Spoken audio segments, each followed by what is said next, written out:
curtain up, light the lights, have yourself an egg roll and steal all of the silverware because we are finally talking about the brand new Broadway production of GYPSY. Oh my god, hey, welcome back. My name is Mickey Joe and I am obsessed with all things theatre. I am a professional theatre critic here on social media. Hello to you if you are watching this review on my theatre-themed YouTube channel. Make sure to subscribe if you haven't already. Hello to you if you are listening to this on podcast platforms where you can follow me in anticipation of many more reviews coming soon. But today we are talking about the brand new Broadway revival of GYPSY, a musical fable at the Majestic Theatre in New York. And we have much to discuss about this new production. This is the 6th Broadway production of GYPSY in the musical's history, and my first time getting to see the show in New York. I had seen 3 productions of GYPSY previously, all here in the UK, but getting to see it on Broadway felt like eating Italian food in Italy, if you know what I mean. Broadway has such a history with this show and with great leading ladies taking on this iconic role that it felt very special to be there, and I entered the Majestic Theatre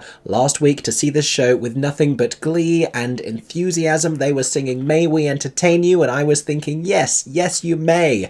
It hadn't occurred to me, really, that that might not happen. I'm going to be sharing all of my thoughts with you, and we're going to be talking about why this production of GYPSY didn't really meet my very high expectations. High because this is one of the greatest book musicals ever written, and this role is being taken on by the most decorated Tony Award-winning performer in Broadway history, 6-time Tony Award winner Audra McDonald. This had all of the ingredients, to my mind, for a really terrific production of the show, so we need to do a little bit of diagnosis here to figure out what has gone wrong. And when I say wrong, I want to clarify there is still tremendous work happening in this production. There are still brilliant performances and fantastic, powerful acting happening on the stage at the Majestic Theatre. I don't want anyone who has tickets and is looking forward to seeing the show to feel like they're going to see something that is bad. It's not bad. It's just that we expect so much more from GYPSY. And for this to be the 6th Broadway production of GYPSY in the year 2025, it's not that you've got to have a gimmick. It's more that you've got to have some kind of a perspective on the show. You have to have something to say, because if you have nothing to say, or if what you want to say is kind of half-baked, then what's the point? Why are audiences paying as much as they are, and why are we reviving this show yet again? As always, I would love to know what you thought of this production in the comments down below. If you have already seen GYPSY on Broadway at the Majestic Theatre, let us all know what you thought of this production, and if you've seen GYPSY previously, let us know when and where. In the meantime then, let us begin with a little bit of an overview of this material and the briefest of history lessons about this production. Why are we seeing GYPSY on Broadway yet again? What's the deal with this show?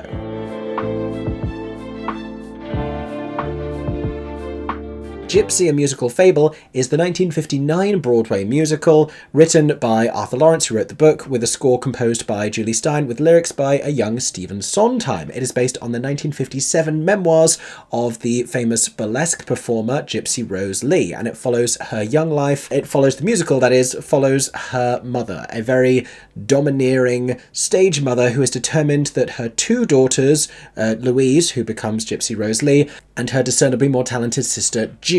Now, Rose is one of the most demanding and iconic roles for a leading lady in musical theatre, originally portrayed by Ethel Merman, subsequently on Broadway by the likes of Angela Lansbury and Tyne Daly and the late Linda Lavin, and in the 2000s by Bernadette Peters and Patti LuPone, and now by Audra McDonald. Auspicious casting because Audra is the first woman of colour to get to play the role in a major Broadway production. Now, the first time we meet her, she is bursting into this theatre. She emerges down the aisles of the auditorium. Hold on, where's my dog? This is Chowsy, everybody. They sell them at the merchandise stand. Anyway, she enters with this dog exclaiming, "Sing out, Louise," because her daughters are auditioning their adorable child double act for a talent competition. We quickly learn that Rose is this extraordinary character. She is forceful, she is willful, she is charming when she needs to be.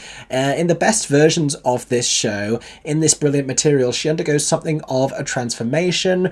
When we first meet her, she is using her sheer stubbornness and determination and charm in order to find these opportunities for her girls, as well as a little bit of deception. Over the course of the thing, we see her becoming less of a charming creature and more of a monster as she becomes increasingly blind to what it is that her girls actually want. She sings multiple songs throughout the show, but there are 3 major turning points. The first is her raison d'etre. She sings "Some People" when her own father refuses to lend her any more money to try and achieve this show business dream for her daughters. He suggests that she should just find a nice man to support her, another husband, she's been through a few already, and that the girls should be in school. She rejects this. She is so defiant. She takes her daughters and they travel across the country in search of opportunities on the road to success. On that road, she encounters Herbie, a retired talent agent who she coaxes out of retirement with a little bit of guile. He takes a liking to her personally and would like to marry her, only she doesn't want to get married until the girls have become successful. The exact parameters of this success are a little vague, and increasingly difficult to come by, because even though they have opportunities, they are up against the cruel passage of time and Rose's unflinching belief in this one specific act that has the girls characterized as very young children, and they begin to sort of awkwardly age out of it. But also, vaudeville as an entertainment concept is simultaneously dying. So while in the first act they're trying to appeal to this thing that doesn't necessarily want them, in the second they're trying to appeal to this thing that barely exists. Now, the first major turning point for Rose happens at the end of the first act, when June, who discovers that she has the opportunity to become a serious actress, has eloped and run away from her mother's clutches. We had seen already by that point, when she sang a song called If Mama Was Married with her sister Louise, that June has begun to resent the way she is characterized within the act by their mother, and that she doesn't, release her to go and live her own dreams. And that's the tricky and interesting thing in these characters, is Rose wants her daughters to be successful, but not without her holding the strings. Perhaps because she was abandoned by her mother, she has become a parent who doesn't know how to let go. Something she will struggle with right up to the end of the show. She insists that she is now going to pour all of her energy into Louise's career, and she's going to make her a star, and she apologizes for sidelining her this entire time and forcing her to stay in June's shadow. It's clear to us, the audience, that this isn't really what Louise wants. It's not clear whether this is Rose loving her the only way that she knows how, or simply reacting to this betrayal from June. But certainly there's a clarity in the lyric, always a purposeful lyric from Stephen Sondheim, when she sings "Everything's coming up roses for me and for you." And for you is really an afterthought. Rose is chasing her own dream, her own vision. Her daughters are a component of that, but it's not for them, even if she doesn't realize this at the time. It's sort of a subconscious utterance in the lyric. That entire song also has a double meaning. Everything's coming up roses means it's going to be great, but also everything's coming up roses. Rose's dream, Rose's reality, Rose's plan. It's the possessive roses with a capital R. Now skip ahead if you don't want to hear some spoilers, but we venture into the second act, where, like I mentioned, they are up against more challenges. One of the larger ones being Louise's discernible lack of talent. They find themselves working unknowingly at a burlesque house, where it's Louise who convinces her mother that they should accept the booking rather than simply walking away. It is staggering then to Louise, Herbie, and the audience that we witness Rose on what is meant to be their final day as they're clearing out of the theatre, overhearing a frantic conversation between the company manager, whoever it may be, working at the burlesque house, dismayed by the fact that he has lost a stripper. I guess she's been arrested for solicitation, and Rose, once more undergoing another step in this monstrous transformation, volunteers her daughter Louise. And as a shell-shocked Louise, who has only ever really wanted to be seen by the young man that she had an unrequited affection for, seen by her mother, who she always suspected preferred her more talented sister, as she complies with her mother's instructions, we hear Rose once again issuing her the command, "Sing out Louise," the very first thing we heard her say at the start of the show. Louise becomes very good at it, becomes successful, and in finding confidence in that success, she then, just like June before her, rejects her mother. The two then have this explosive altercation in her dressing room, Rose unable to come to terms with the reality of her daughter finding the success she wanted for her, for each of them, without her being a part of it anymore. It's at this point that Rose steps out, usually onto an empty stage, and sings Rose's Turn, this extraordinary musical monologue, some of the best writing for musical theatre. She recounts so many of the memories of the years that had brought them to this point, literally reprising lyrics and melodies, unleashing something that she has held within herself, revealing the star that she could have been if she had had someone to push her or been born at the right time. Eventually, the frustration of it all leads leads to this musical breakdown with Rose alone on stage declaring this time everything is going to be for her. And it really is some of the best material of any book musical. The character development for so many of them, but particularly for Rose and for Louise, is really fantastic. There is so much meat to contend with, and particularly with Rose, women so rarely get the opportunity to play roles like this in musical theatre, where they don't need necessarily to be likeable, where they can be brash and where they are the focus and the dominant force, and they can be a firecracker, and it doesn't have to necessarily be with charm and with a delicate femininity. She is just this force of unflinching resolve. She's like Funny Girl if she didn't settle for a mediocre man. She's like Dolly Levi if she got her way the first time without having to be subtle about it. The book scenes are so layered and so full and so rewarding. The compositions are so evocative of the era and so perfectly characterized to each person. The style in which Louise sings Little Lamb is so timid and so shy. The music for the vaudeville acts is this perfect witty pastiche. There is plenty of wit throughout Stephen Sondheim's lyrics. The flip of May We Entertain You as this cutesy vaudeville number performed by children to Let Me Entertain You, just scored and arranged differently as this seductive burlesque number later on. The entire You've Got to Get a Gimmick sequence performed by these three aging strippers, providing Louise a lesson that would become formative for her career, but just diverting us as an audience with something charming and comedic. Every single triple rhyme in the song together, and then all of it culminating in the musical masterpiece that is Rose's Turn. GYPSY is extraordinary. Here is why this production doesn't really meet its high standards.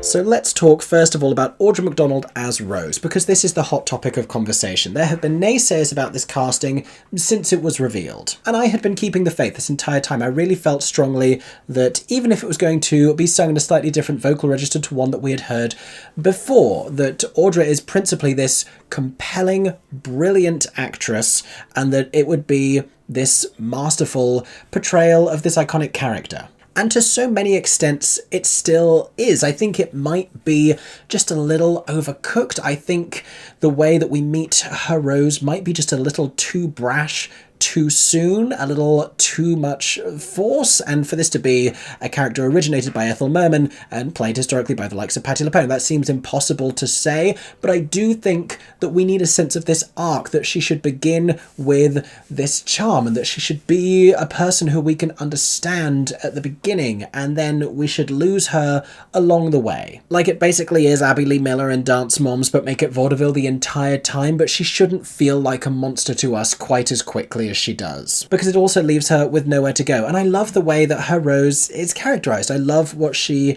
is bringing to this character who we have seen performed many times before, and I love that she's bringing new qualities to it, and it feels necessarily maternal, and it feels bullish, and it feels stubborn, and we are seeing in this performance elements of things that Audra has brought to the stage before in the likes of Lady Day, vocally perhaps in the likes of 110 in the Shade. There is a naive quality to her Rose that we've seen before in Porgy and Bess, in her Sarah from Ragtime, but it also feels entirely unlike anything she has taken on before, and she has crafted, unsurprisingly, an extraordinary acting performance. Yet, it does feel as though she is miscast contextually. I'll explain what I mean, because she can contend with this material easily, and she does. The context here is GYPSY on Broadway with a finite number of revivals, and whether in 2025 Audra is the most obvious person to take on this role, or whether there is someone with it closer to their fingertips. Which isn't to say there aren't roles I would love to see her playing. I would love to see her Desiree in Little Night Music. I would love to see her Sally in Follies. That's felt like an inevitability for a while now, and I'm sort of concerned that this leapfrogs over what might be two better theatre performances. Because inherent to Audra McDonald is this very refined elegance that she kind of has to fight again in order to get down and dirty as Rose and try and be this woman of culture, this woman who holds herself in a certain regard, who won't have herself or her daughter spoken to in a certain way when they enter into a burlesque house, but also steals money that the children the unpaid children in the act have written to their parents to get, who is, you know, sleeping wherever she can, who is stealing silverware and dishes from restaurants. She's a little bit of a contradiction in that way, and a lot of the details of Audra's performance, including some of the design elements, don't necessarily help her to convey that aspect of the character. It feels in some ways as though she's having to really fight against herself with a strong characterization to get past a lot of her own inherent qualities, and we also hear that vocally. So let's talk about this vocal performance, because I don't think I had nearly as much of an issue with it as a lot of other people seem to from what I'm hearing on social media. And yes, this is material that was written to be sung in a certain type of way. Belting, and not just belting, Ethel Merman belting. This is belting that if Ethel Merman was doing it at the Majestic, you could hear it next door in the Barrymore. Patti LuPone would complain about this belting if she was doing a play in the adjacent theatre. That is how loud this woman sang. And yet, there's a little bit of collective amnesia going on here, because not every Rose on Broadway, or in other productions around the world, of course,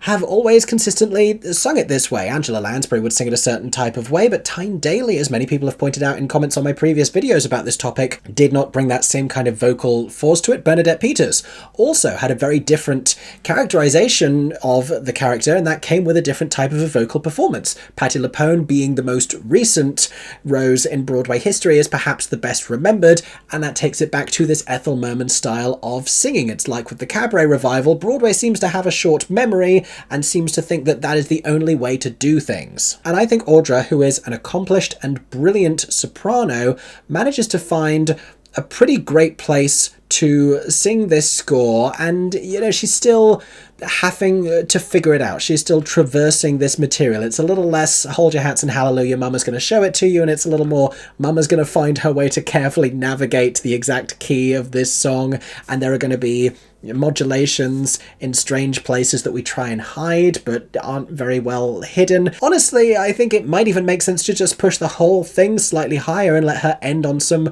money soprano notes. Lean into Rose holding herself in this certain way, pretending to be a woman of class and theatrical taste and elegance, even if she's a little bit of a grifter. Moments after she sings Rose's turn, she is taking her daughter's mink and saying how it suits her and how she wants to go to these fancy parties. She has always aspired to this successful showbiz world and the environment that comes with it. And I think a Rose singing in that higher refined soprano register could speak to some of those qualities as well. And it would say something different to previous productions, rather than trying to look as close as possible but different and sound as close as possible but different. That doesn't really work throughout this production, if I'm being honest. And there were a couple of vocal moments where Audra would kind of end up in this difficult mid-range passaggio area. But for the most part, I was pleasantly surprised with how much vocal force she managed to find, given that she's still not strictly belting. It is like a powerful chest mix going on. What we lose, disappointingly and strangely, considering that the modulations do seem to put her in a precise and deliberate place key-wise,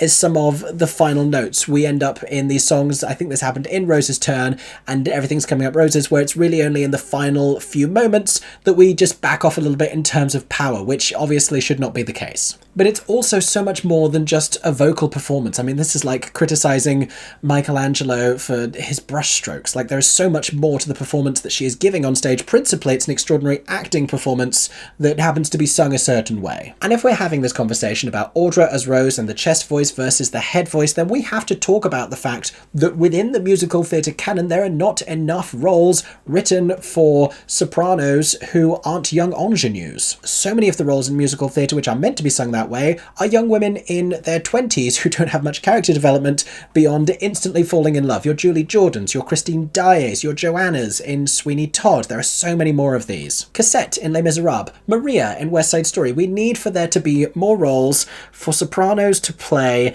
in between playing Mrs. Anna in The King and I, and before they get to play the mother in The Light in the Piazza. Especially because elsewhere on Broadway, we're seeing these legit soprano roles modulated and adjusted so that belters can play them. We saw this in The Music Man. I'm already bored of hearing this casting isn't right because Rose should be belting. If you're so determined to hear this score sung the way that you've heard it sung previously, I have great news for you. You can stay home and listen to the cast recording, and that's cheaper. I happen to think that if you're going to see a Broadway revival for anything other than a new production, even if that new production chooses to uphold every value of the classic original, then you are the one who is misguided, potentially. But in fairness, I do also think that this production is misguided. Let me tell you why.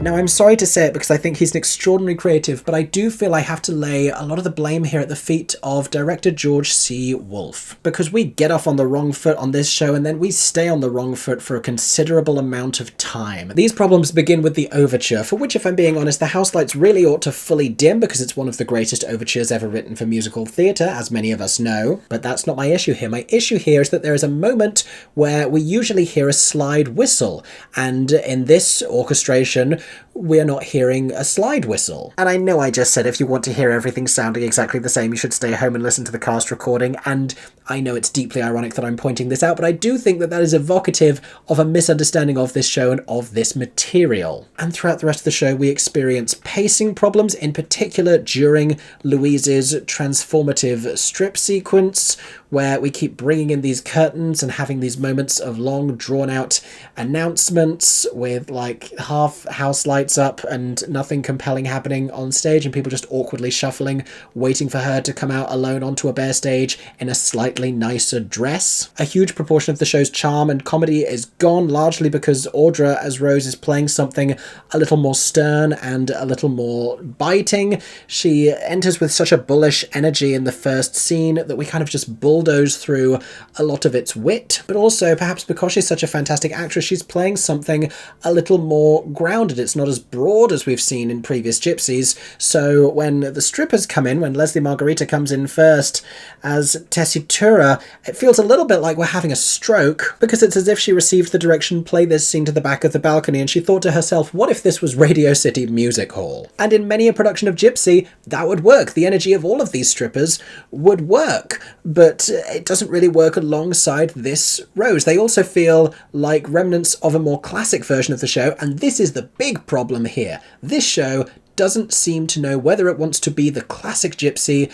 or something bold and new, telling a slightly different story, because we have to acknowledge that the casting here is different to any casting we have seen before, and this is not colourblind casting, this is colour-conscious casting, which I celebrate and would like to see more of. I would like to see, Cheryl Lee Ralph getting to do Gypsy on Broadway, and Heather Headley and Lea Salonga. So many people I would love to see playing this role on Broadway, and not just the white actresses. I don't care what colour skin the real Rose, the real Gypsy Rose Lee had. No one is going to see Gypsy because they think it's an accurate historical documentary with songs. I promise you it doesn't matter. No one cared about the fact that Tyne Daly and Bernadette Peters looked very different as Rose. Bernadette Peters, I believe, is the closest, like, in terms of physicality and demeanour, it's been said, to the actual Rose, but she was considered the biggest departure at that point. Once again, we're encountering this thing we had with the recent Broadway revival of Funny Girl, where it's not about being like Fanny Bryce, it's about being like Barbara, and with Gypsy, it's about being like Ethel Merman or Patti LuPone, because that's the version of Rose people now have in their minds. So the way that the casting works for this production is quite specific. You have Rose conceived for the first time as a black woman, and that being part of this character's identity, and also the identity of her two daughters.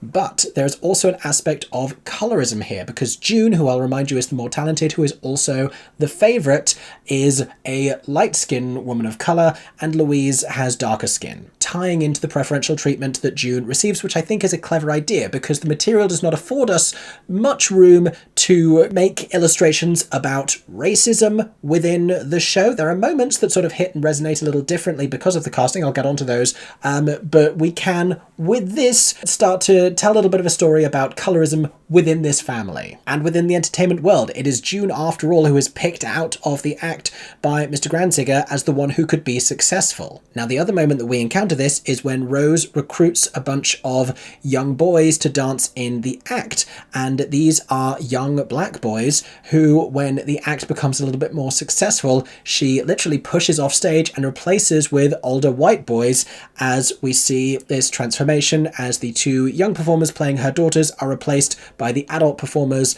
playing the older June and Louise. This particular sequence was originally choreographed by the show's original director Jerome Robbins, and this version of the show might be the first time this has been staged on Broadway without his original choreography. That has always been a stipulation of the rights. Only they attempt to do something slightly similar but fatally clumsy. And this could be a really powerful and chilling moment. Like I said, it's those moments where you start to see the nefarious quality in Rose, that she's quite cutthroat when it comes to her daughters. Nothing in her world matters nearly as much. So when she is literally pushing these young black boys off stage, that has the capacity to be chilling and to feel uncomfortably deliberate, but you have to work hard to notice it because the staging of that moment is so awkward. And while I appreciate a lot of the work that Camille Brown has done as the choreographer on this show, there are rarely moments of dance that feel as though they eclipse the original staging. One that is very exciting is Tulsa's dance sequence during the song All I Need Is the Girl, and we see some gorgeous tap. Now, since we're talking about creative elements, we have to talk about the set. The set is one of the most puzzling creative aspects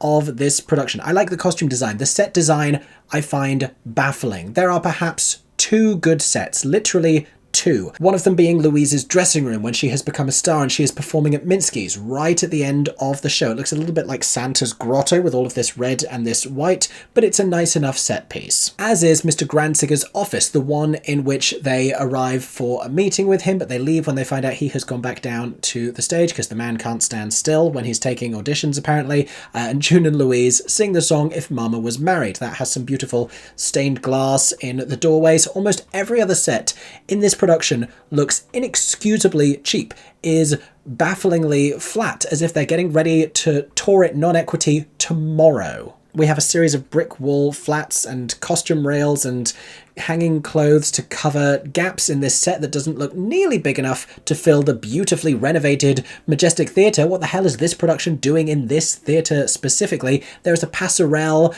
that passes out over in front of the orchestra pit that is hardly utilised. Louise walks around it when she's doing her strip monologues, but that doesn't make her feel any less alone on the stage. Audra also takes to it for Rose's turn, but it feels like a relic of a very classic version of the show that this otherwise isn't. And I do appreciate the inherent challenge here with trying to bring new aspects to this story. And like I said, there are existing lines within the material and plot points that do hit a different way now, like the number of times that Rose is ignored and is sidelined and is pushed away as she is trying to appeal to all of these different producers and agents. Every time that Herbie has to do this on her behalf, every time the act is looked down on. Previously, this has just been, because she is a woman in this male-dominated entertainment industry. In this production, it's because she is a woman of colour. Now, there is at least one other thing that this production does to try and pay homage to historic performers of colour within that world, and that is the final part of Louise's stripper transformation when she performs a production number clearly designed to pay homage to the historic Josephine Baker.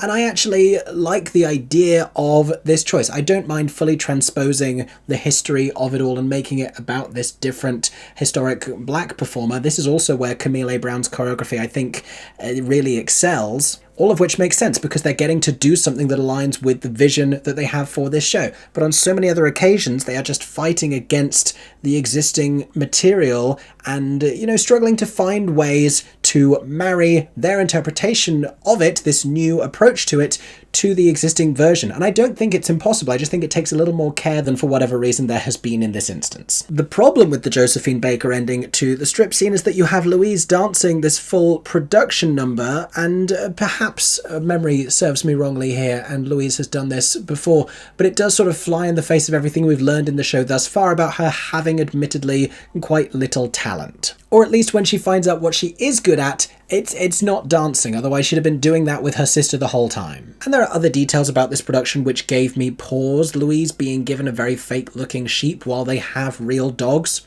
Puzzling to me. I'm not saying get a real sheep on the stage, but it didn't look great. Oh my gosh, the Rose sign in lights that Audra performs Rose's turn in front of, the way all of these different marquee lights just flashed up behind her instantly, and then she did it in front of the cheapest looking Rose sign I've ever seen in my entire life. And I've seen a lot of Rose signs. Redistributing the lyrics in Have an Egg Roll, Mr. Goldstone, to give more of those lyrics to the dancers in the act, taking them away from Rose, robbing her of one of the few brilliant comedy opportunities that she has in the show when she gets so flustered that she starts to sing nonsense to this man whose arrival she is so delighted by because he is going to bring them success and the opportunity to perform on whatever it is, the vaudeville, the Orpheum circuit, whatever it is at that point. And maybe it's just me, but I personally have never watched a production of GYPSY where I've thought, gosh, I wish these male ensemble boys sang more. Ultimately, it looks cheap, it lacks charm, and I think at the core the issue here is it is just a half-baked reinterpretation of the show. I wish this felt like it was delivering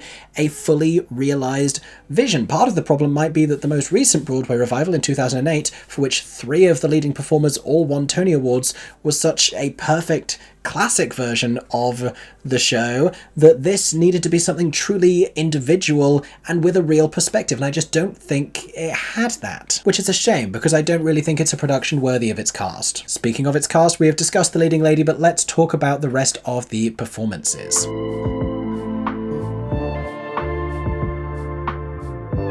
Now, Audra is joined by Danny Burstein as Herbie, who gives a reliable, classic performance of the character. He defers to her every whim throughout the show and then eventually combusts in this peak of rage when she volunteers Louise to be a stripper without consulting her. His is a Herbie who is overpowered by Rose at every single turn and then finally advocates for himself and for her daughters and stands up to her stubbornness and her refusal to listen to anyone else's perspective. He has, as always on stage, the most tremendous warmth and charm. The two of them have this beautiful, very easy chemistry. It's a lovely marriage of Audra as a very different Rose to this very classic, very traditional take on Herbie, and it sets her up to deliver what I think is probably her best moment of the show, which is the reprise of the song that she sings when she first meets him. It's an incidental, charming little flirtation of a song